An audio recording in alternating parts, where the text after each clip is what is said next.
Hello, I'm Fantastic and Fantastic, and today I'm going to be talking about the September 15 to 16 Godfest as well as the Saline debut. So, just a general reminder that Godfests have been changed to a format where only some 6/7 star Godfest exclusives are featured at any given time, as well as having disclosed rolling rates. Unfortunately, we are entering an era where Godfests have arguably the worst rates of all time because there are only 17 possible Godfest exclusives available as opposed to like the 20 plus from maybe like a couple months ago.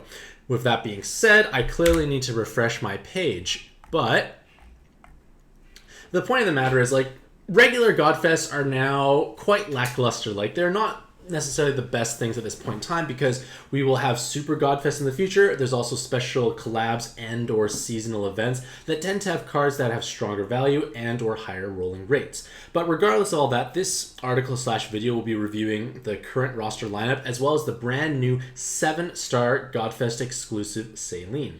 So Saline is part of this like Witch series in that they are 7-star Godfest exclusives, and because that they are these higher rarities, they're going to be significantly harder to roll. And that can be a little problematic because these cards can either be game changing, and in the case of Saline, she is going to dramatically change the way high ranking players acquire rank experience.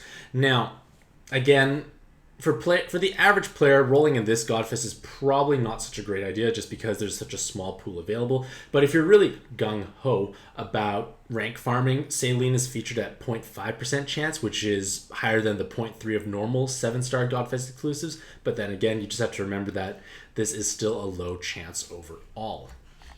So, basically for this Godfest, we will have these 17 Godfest exclusives featured. So that means Saline and Reach are the two 7-stars, and then 15 6-stars afterwards.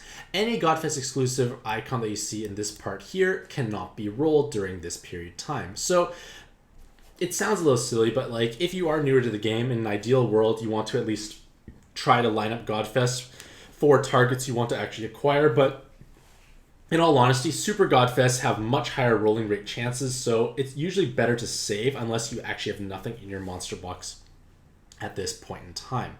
And on an interesting note, I kind of just keep track that Dark Kali, Cammy, Fenrir, Green Sonya, and Blue Sonya have not been featured for 2 times in a row, and this is mostly because, well, they can't physically cycle in all the cards because there are too many unfeatured by comparison. So, Saline, like the other 7-star Witch Godfest exclusives, has 2 distinct evolution paths, and each evolution path provides different merit or value. So, Saline in her base evolution form has like this kind of reasonable awakenings. Like they just provide nice bonus health and recovery, which can be situationally useful. But the main draw is going to be her leader skill. She provides 2 times attack to light attribute cards. Not a big deal, but now the big deal is she gives 1.8 times rank experience after clearing finishing a dungeon. So Ganesha gives 1.5, Saline gives 1.8. And while this may seem like a small difference, this is actually a dramatic boost to your rank experience farming potential because double Salines is significantly more experience compared to double Ganesha. In her other form, they retain the same active skill of changing the entire board to light orbs and then 2 turns haste on a 19-turn cooldown, and her leader skill is very orb hungry, unfortunately. You get 6 times attack when simultaneously connecting 3 light orbs, and then times 1 attack for each additional orb, up to 18 times at 15 connected orbs. So half of your board is connected, you get 18 times damage, then also plus 2 seconds of orb movement time. You have no defensive multiplier. Your actual offensive multiplier is going to be quite low and lackluster, so it's going to be quite challenging to justify using this Saline's form as a leader, but you're going to be wanting to use her as a sub, generally speaking, because she has the void damage penetration and 5 killer awakenings. So basically from that kind of little synopsis, like the general pros and cons are, well, it's the rank experience is the big pro in all honesty, and then the void damage penetration has high effective damage with the killer awakenings against certain spawns. Basically with bonus experience you can chain rank ups. And then the second Saline, like her in evolved form here, you are actually a balance type, so you can use any killer latent, so in theory you can bolster your effective damage even higher against certain spawns. But the main drawback is that it's going to be rare to roll. It's a 7-star Godfest exclusive. It's a poor traditional leader. Like you wouldn't use her as a traditional leader for clearing regular content. You'd use her for either rank farming or as a niche sub. Their active skill is 19 turns long, which can make it challenging to inherit over top. Ganesha is 13 turns, if I'm not mistaken, so you have to try and figure out 6 more skill boosts in order to have an active skill inherited over Saline for rank farming purposes. She also only comes with 1 skill boost, which is kind of amplifying the problem further at the same time. And then in all honesty, these luxurious rank farming teams are luxurious. You need to have quite specific cards. You usually need leader swapping abilities like Matcha or Lee in order to truly take advantage of it. So most players can't necessarily build these amazing farming teams even if they have Saline in their monster box. So basically, like, the general thought process is that she should usually be used as a bonus experience form. And this is because you gain more rank experience, which means you can spend less stamina to rank up. And that can be a big deal because you can dedicate that stamina elsewhere. You can use that stamina to push through hard content or meaningful content that gives useful rewards, and then rank up later because you can gain more experience for less stamina spent. So for high-ranking players, this does create an interesting scenario because you can't necessarily chain rank-ups like you used to. Chaining rank-ups means you're able to basically use your natural stamina and you actually rank up off of that. You get your full stamina bar replenished, and then you just continue the process all over again. At higher ranks, this is not possible, so having access to Saline means you might be able to chain your rank ups more efficiently, but also at the same time, it means you might actually just spend less runs even ranking up as well, which means you have excess stamina to dedicate to things that you want to do. So, while rank farming is not necessarily the most viable or beneficial thing in pad, because all you really gain is +1 maximum stamina every other rank. There's no like special pull or big magic stone milestone reward or anything along those lines, so it's not necessarily that meaningful. Like when you hit the 900s, pushing rank doesn't really do that much, and then it makes it so it's harder to rank up, so when you actually need to rank up you may not be able to. But again, Saline does close the gap, so to speak. So let's just take a look at how the rank experience is gained from Saline and Ganesha's and whatnot. So 1 Ganesha is 1.5 times, 1 Saline is 1.8. 2 Ganeshas is 2.25 times, 1 Ganesha, 1 Saline is 2.7. So this is already a big step up. And then 2 Salines is 3.24 times. That's a huge difference compared to 2.25 times. So from an example that everyone's familiar with, Experience of a Lifetime gives you 200,000 rank experience and it's incredibly easy to clear. Every team can beat it. So if you use double Saline, your total rank experience is 648,000 instead of the regular 450 from double Ganesha. If you have only your Ganesha plus a friend's Saline, you have 540 rank experience. Still a significant upgrade, which again can save you additional runs and you can chain those rank ups more easily. So this is quite exciting overall. It's going to give players a lot of opportunity to do interesting stuff.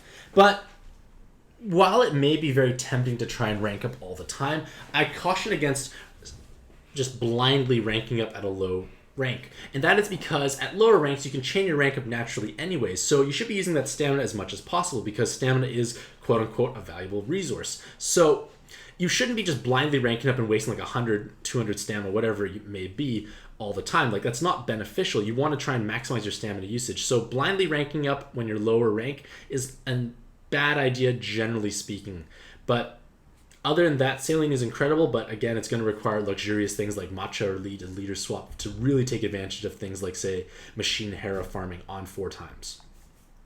In her killer Void Damage Penetration form, she has Dragon God, Devil, Machine, and Balance killers, as well as Void Damage Penetration. So, the idea of Void Damage Penetration cards is they have to have high effective damage in order to basically one-shot spawns that have the damage void mechanic. Because oftentimes it's the VDP card that is dealing the full amount of damage because everything else gets voided out. So they have to have high personal damage, and in the case of Saline, that comes from her Killer Awakenings. So if she's facing a spawn of at least 2 types that she has killers against, she has 9 times personal damage plus the VDP is 2.25 times, which does put her ahead of things like Yusuke, because Yusuke has double 7 combo, which means it's only 4 times personal damage. So Saline can definitely pump out huge amounts of damage as a VDP option, but the thing is, do you already have a reasonably strong Void Damage Penetration card? And another problem with Saline is that her Awakenings only are effective against those typings, but her active skill doesn't help you produce that Void Damage Penetration board. You can use Saline's active skill, but you'd have to use something like either a single row generator or a double row generator in order to have either 4 or 7 combos for your box at the same time. So it's going to require a modest amount of support to bring Saline, especially considering the active skill is only just a full board of light. So if I were to roll Saline, I would definitely make her or just retain her in the bonus experience form, because I do have other VDP options available. But you are able to at least reverse the evolution, if I'm not mistaken, in case you make her VDP form and realize that, hey, experience would have been probably a better thing overall. So this next section here is my own personal Godfest exclusive tier list. As with any tier list, you should really take these as with a grain of salt. Use them as a conversational starting point. They are not absolute truths. There's always personal bias or just things that are overlooked or underappreciated, overappreciated. So again, this is just a good starting point to look at. It's not like the thing that you have to believe in absolutely. And for the most part, like, there are many viable 6 or 7 star Godfest exclusives, but for the most part, the ones that are lower ranked, they tend to be the ones that I like to sacrifice first when it comes to monster exchanging for rare collab or seasonal events. And then for the current Godfest, if I just take the cards that are currently featured, you can see that the list has been dramatically chopped down. So it's not that great of a Godfest. It's really just average to maybe a bit below average of anything. We are missing Dark Metatron and Amino, who are going to be receiving new and great evolutions in the very near future. So it's not that amazing in my opinion. Like, it is a Godfest that I would honestly skip. And the only people I truly know that are going hard at this are those large marine animals who really want to get Saline. So, as I already mentioned, again, like, the Godfest exclusive trading post or monster exchange system allows you to trade 4 6-star Godfest exclusives for a 5 or a 6-star collab card, or sorry, a 6-star collab card, which can allow you to get something like Yusuke. So I didn't roll Yusuke, I traded in for Yusuke. I saved myself lots of magic stones because I had duplicate 6-star Godfest exclusive to use as fodder. So any 6-star Godfest exclusive you do acquire, you should not be selling them. You should be keeping them in your monster box and waiting for an opportune time to actually trade them in. As for the other cards that are currently featured, we have the 3 Kingdoms series, which did receive new evolutions, but are still underwhelming. It's not justification enough to roll in this Godfest. We do have these 5 former 5-star Godfest exclusives. Red Sonya has modest viability because it's a bi-colored board changer with no animation, which is good for ranking dungeons, but other than that, the others are situational at best. Like, they do have nice weapon assists, Rania and Zuo and Metatron, but again, I would honestly not roll in this Godfest overall.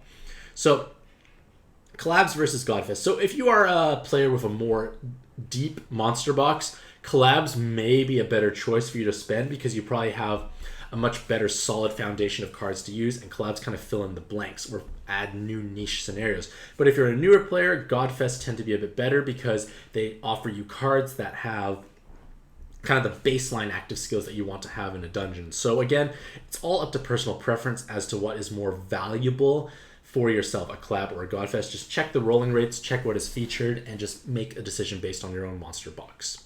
So, in conclusion, this Godfest is average to below average, I'd say, overall, mostly because you're missing many of the better 6-star Godfest exclusives. It only has 17 cards featured. Yes, Saline is nice, but is it really worth chasing? Again, it's up to your own personal preference. So, with that being said, let me know what you think about this Godfest in the comments below. Do you think it's worth rolling, or are you going to just hold out? Because we do have right now, coming this next week, is the Gung Ho Rag Machine, which I'll have a video and article in the next couple of days coming out soon. We will have Dragonbound Dragon Caller maybe in a month or two. We'll have like a 7-star Super Godfest most likely in a month or so as well as the Beach Rag Machine, because it's totally not fall and it's pouring outside because we all want to go to the beach and enjoy the sunshine in the next month or so. So there's lots of interesting and higher value events coming up in the near future. So it's probably not a good idea to roll in this Godfest. But regardless of what you decide to do, hopefully you'll have a fantastic day. I wish you all the best of luck in your own pad adventures, and happy puzzling.